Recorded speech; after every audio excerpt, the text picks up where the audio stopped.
Good afternoon. I'm City Manager DeCarlin Seawood. Thank you for joining us today for the State of the City Address. Each year, I take this opportunity to reflect on the progress the city and the community has made. Columbia is a full-service city, and we have so many programs and initiatives, it's difficult to mention them all. This year, as I sat down to think about the projects and initiatives I wanted to mention, I found it even more difficult. This year, I wanted to do something a little special, a little different. Our staff has prepared videos and a booklet that will illustrate the accomplishments that we've made in ways words alone could not.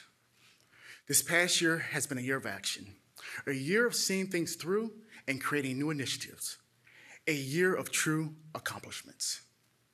Today, I will share some of those accomplishments, but before I do, I would like to thank some very important people.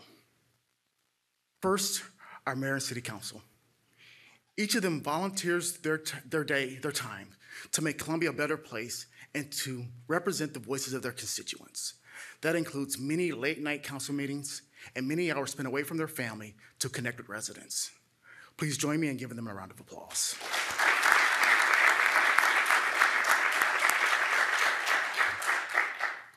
Additionally, I would like to thank our employees. They're the backbone of the city. 1,600 people show up each week to keep you safe and healthy. When everything's going right, you most likely are not even aware they're there. I would like to take a moment to give them a round of applause as well.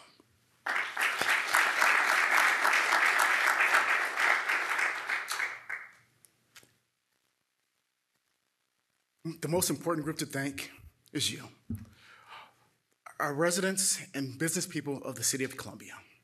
Without your support and direction, none of this would be possible. So let's give yourselves a round of applause.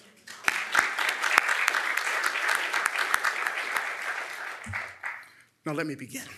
The one thing that I am most proud of in the past year is the work that we've done to recognize our employees for the hard work they do. In 2023, the city completed a study that reviewed employees' compensation and benefits.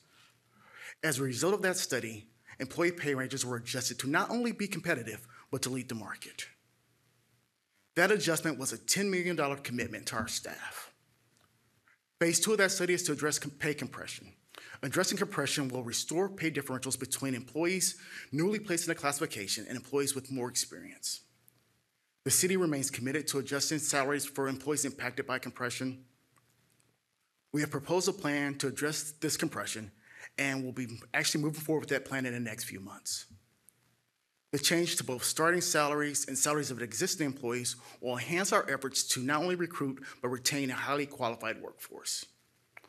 While we continue to look for new ways to recruit talented employees, I believe it's also important to acknowledge the work that the employees that we have already been doing.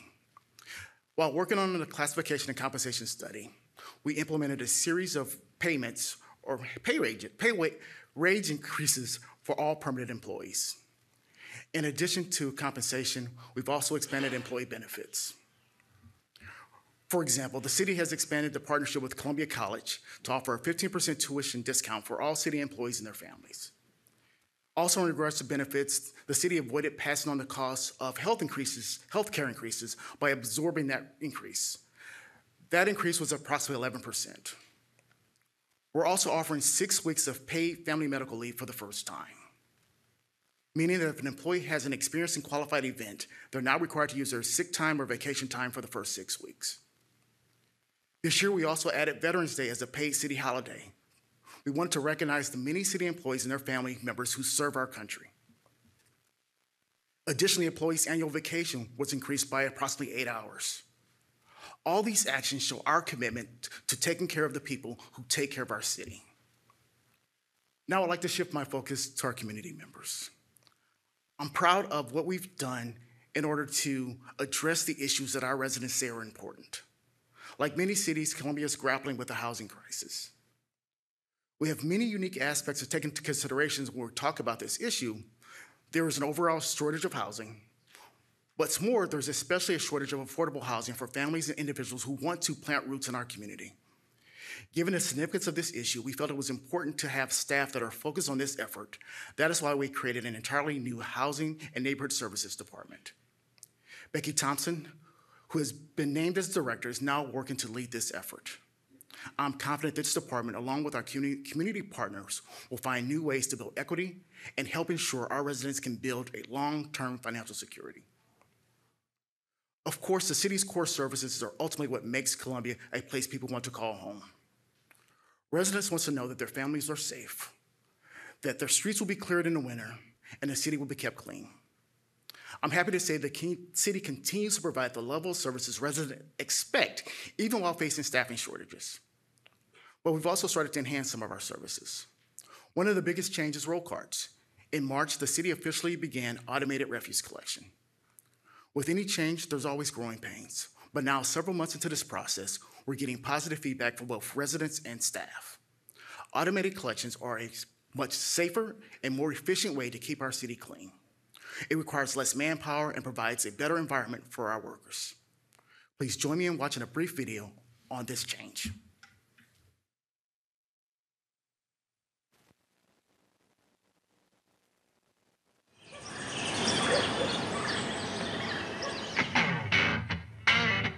To me, it's safer now. I feel personally a lot safer with the roll carts, most definitely.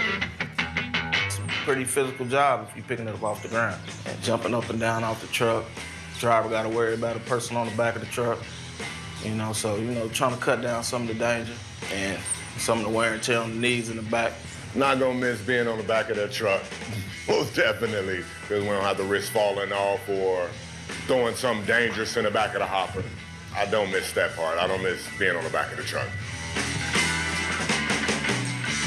The goal of the city is to make these roll cars be successful. And it's my job and my team's job to see it through. After we started, they had somebody get in the truck that actually sell the trucks and know how to work them. He was like, I've been timing you. And I'm like, what? He was like, yeah, you picked 75 carts in an hour. And I'm like, is that good? He was like, it's all right for you just started, so that's kind of pretty decent. A really good driver, they'll do like 150. So I said, I even told my supervisor, Calvin, I'm at 75, and then when I made it to 125, I took a picture of the camera, like, look, I got 125 an hour, and right now I'm at like 150, 155. My best is 160. So I'm thankful. I told my wife that, I'm thankful for that. It's an achievement. I like testing myself and everything. I'm proud of the team, and I'm proud of the work that they've been doing. I was a little skeptical at first, but I believe we can do it. I hope we continue with this. I can see this in a year. It's gonna be just really smooth. So, I'm just, once again, thankful. Hopefully I'll retire from here. I love it here, for real, everything. I love it here. Voila.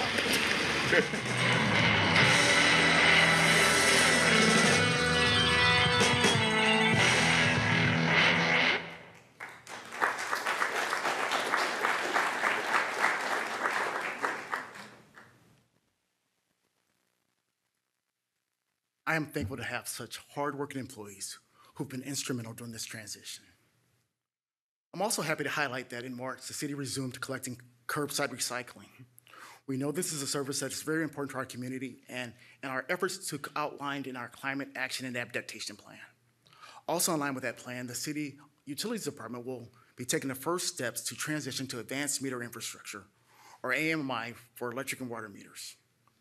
AMI was recommended in the 2021 Integrated Electric Resource Master Plan. It will provide opportunities for time-based rate programs that will encourage customers to reduce peak demand and better manage their costs. The City of Columbia's Water Department has begun significant upgrades that will restore the reliability and the capacity of the McBain Water Treatment Plant. This construction project will include rehabilitation and replacement of aging infrastructure, which will enhance the performance and extend the life of this critical facility. Construction of this project is anticipated to begin this summer and will take approximately 2 years to complete. Like utilities, our Public Works Department has also had an exciting year. In 2023, the U.S. Department of Transportation announced the City of Columbia would receive a Safe Street and Roads for All grant to fund studies related to improving road safety. Columbia was one of only 473 communities nationwide to receive this grant. The city has received $3.68 million for the first 2 rounds. The federal government continues to provide funding for this grant, and we've already made an application for the 3rd round. This funding will allow the city to maximize a smaller amount of local funds to achieve a greater impact. The city has also been designated a potential recipient of an additional $2.1 million planning grant awarded through the U.S. Department of Transportation. This funding will fuel a comprehensive study of the Interstate 70 Business Loop Corridor. It will be focused on enhancing safety, accessibility, and aesthetics and economic vitality throughout the area. We're currently in the process of developing the grant agreement. This year, we'll also complete a comprehensive study of Go Como, a public transit bus system. This study, which began in August of 2023, is scheduled to be completed in September. It will evaluate the opportunities to improvement on our bus system by taking in the voices and feedback of our residents. Continuing to discuss grant funding initiatives, the City of Columbia was awarded $3.6 million from the Federal Highway Administration as part of the Charging and Fueling Infrastructure Grant. This grant application was developed with the support of the National League of Cities and will fund the purchase and installation of and maintenance of 44 electric vehicle charging stations at 2 downtown parking garages, the Regional Daniel Boone Library, and Columbia Regional Airport. The project will also include community planning activities to identify strategies to enable us to move participants to transition more into a cleaner transportation processes. As you can see, our staff has made great efforts to pursue grant funding. This allows us to make significant citywide developments without putting the financial burden on our residents. Now I'd like to focus to another community-wide issue, public safety. Columbia is growing quickly, and we're experiencing some growing pains. We know crime has a lasting negative impact on our community. That's why the city has joined the National Institute for Criminal Justice Reform. This institute is made up of cities working to reduce crime and implement evidence-based practices.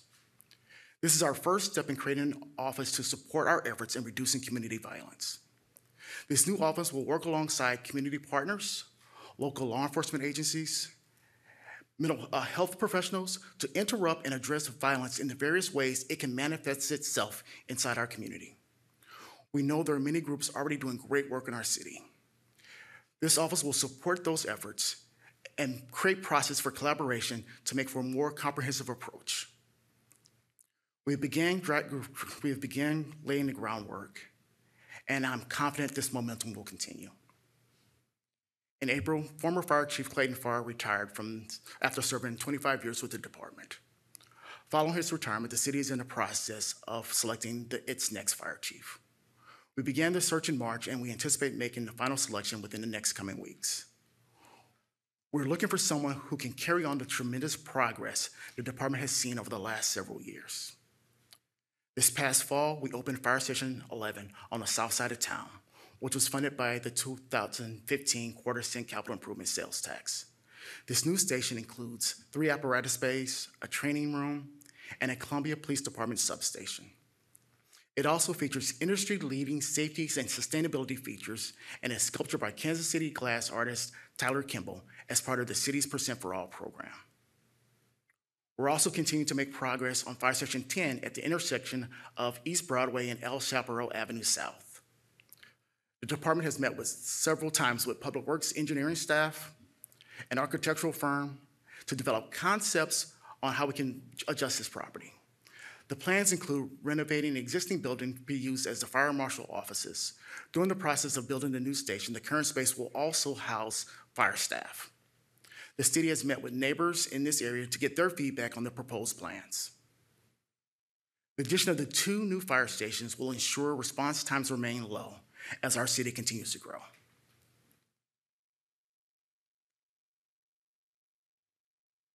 This project is in part funded by the capital improvement sales tax. The city has used this tax to fund high-cost public safety and infrastructure projects for decades.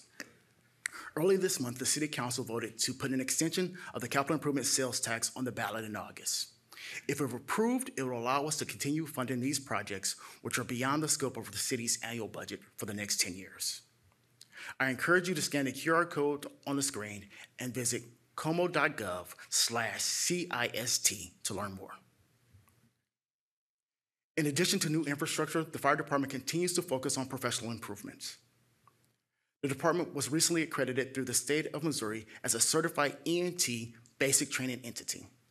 With the introduction of this new training program, we are increasing the number of individuals joining the department who will be able to receive their basic EMT license. This will help ensure that we continue to deliver quality emergency response services to our community. While these accomplishments are great, I would especially like to highlight one in particular. In March, the Columbia Fire Department was reaccredited through the Commission of Fire Accreditation International. The reaccreditation process evaluated the department against rigorous standards of performance, professionalism, and continuous improvement. This comprehensive assessment covered all aspects of operations: emergency response, training, equipment maintenance, and community outreach. Columbia Fire Department maintains its status among an elite group of only 324 fire departments worldwide that have received this recognition. Let's give our fire department a round of applause.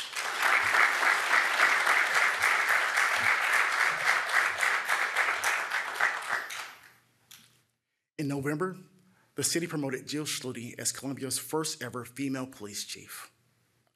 Chief Schluty started the department in 2005. Under her leadership, the department has already started making significant changes. The police department has reorganized to create a professional standards bureau. This new bureau consists of internal affairs, training and recruitment, policy and research, and communications.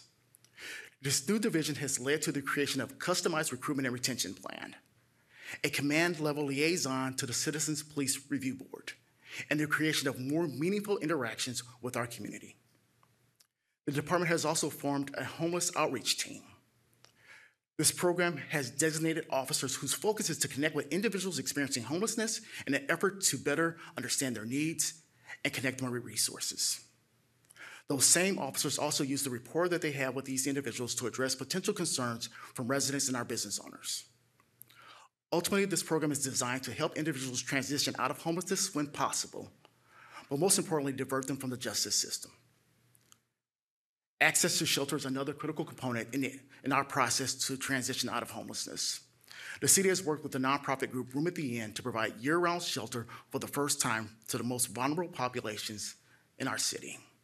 The city acquired the Ashley Street Center in 2022. This fiscal year, we made significant upgrades to the facility and increased the funding to Room at the Inn, allowing them to provide year-round service. I would now like to draw your attention to the screen to watch a video highlighting these new initiatives.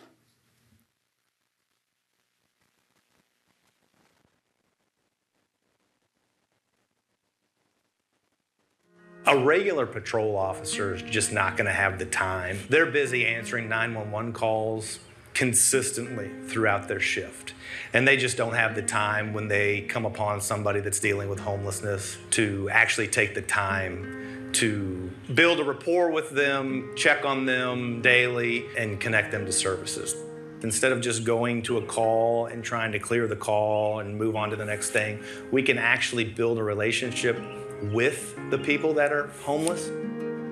We'll offer services, but at the same time, if we still have to do our job law enforcement-wise. Starting off here, we're just kind of being a little lenient, using a lot of discretion. We're trying to build bridges between them to get their cooperation, and we feel by not arresting them that we build better rapport by working with them rather than automatically arresting them for whatever crime they may have committed. I think that's the goal. Have law enforcement partner with social services to get people off of the streets so that patrol isn't getting continual calls on them.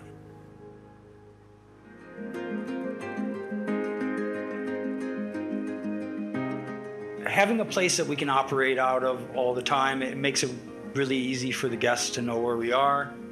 Getting funding to go year-round, it was always heartbreaking every mid-March when we would shut our doors. It would both be a relief that we made it through the season and now we get to rest, but it was also knowing that, there's still cold weather ahead, people don't have any place to go. Shelters are a Band-Aid solution to a lack of housing. And we have a severe housing shortage. So if we're not going to have enough houses for everyone, then we need a safe place where people can at least rest and get some sleep. We couldn't do 10% of what we do, without the city doing what they do. So, we're really grateful. We couldn't do what we do without their help, and they've been really supportive. And the current council and current city manager, it's a big difference from what it was even just a few years ago. So we're really grateful.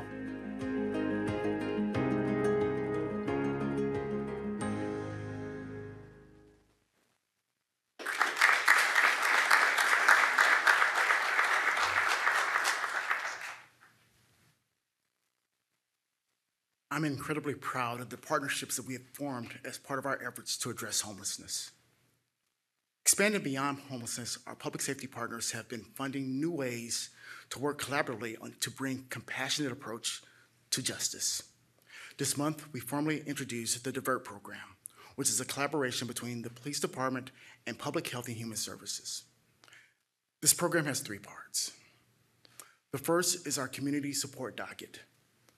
The City of Columbia's Municipal Court Community Support Docket provides an alternative court process for individuals experiencing homelessness and veterans who have been charged with a local misdemeanor.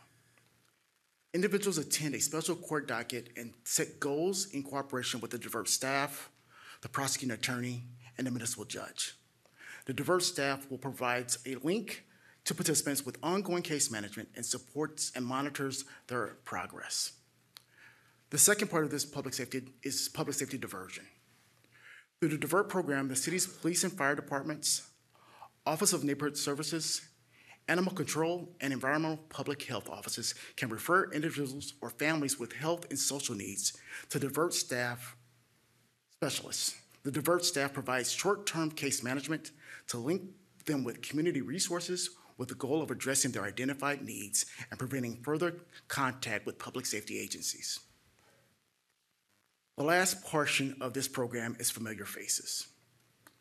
The Familiar Faces initiative expands upon the public safety diversion program by analyzing justice and public safety data to identify severe, high utilizers of public safety resources. The DIVERT staff provides more intensive case management services to these familiar faces with the goal of reducing repeat interactions.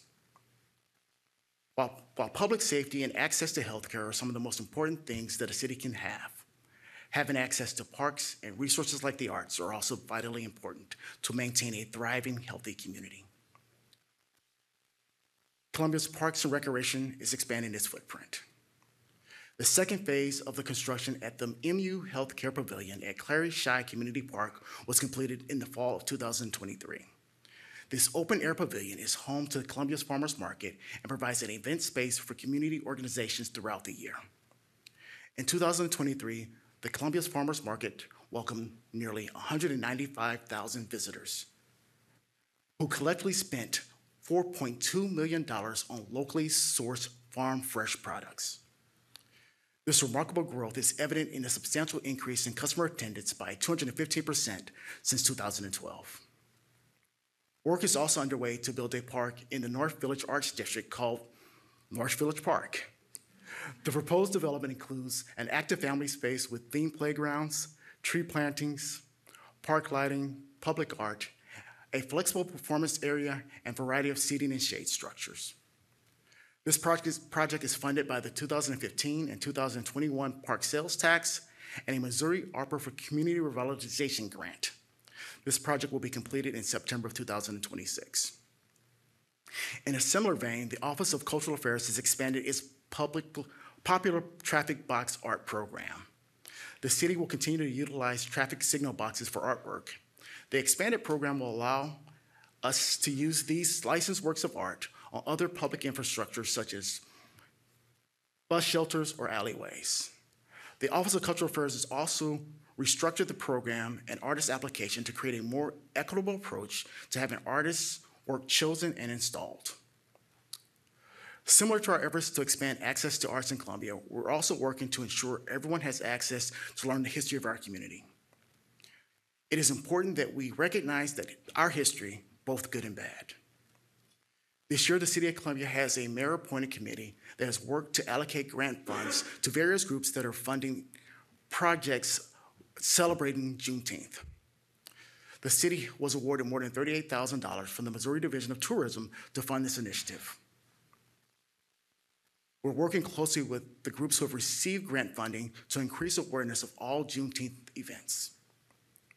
Additionally, this year will be the third year the city will observe Juneteenth as a paid holiday for city employees. Last year, the city purchased the McKinney Building at 411 East Broadway. The McKinney Building is among 24 locations in Columbia commemorated with informational markers along the African American Heritage Trail. This central building has functioned as a jazz venue, a shopping outlet, and an African American community center, among other things. With the goal of preserving that history and possibly paving the way to new history, a mayor-appointed task force is also starting to gather feedback from the community and will be using this input to recommend a plan for this building use to the City Council. The task force is composed of 15 members that represent diverse industries of our community, including downtown business leaders, experts on Columbia's local history, and music studies.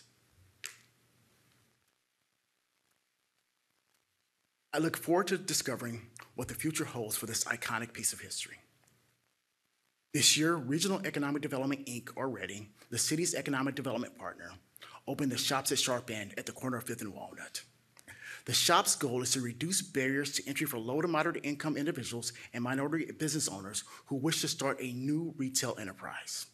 More broadly, REDI has focused on entrepreneurship, specifically among the minority and immigrant-owned businesses across our region.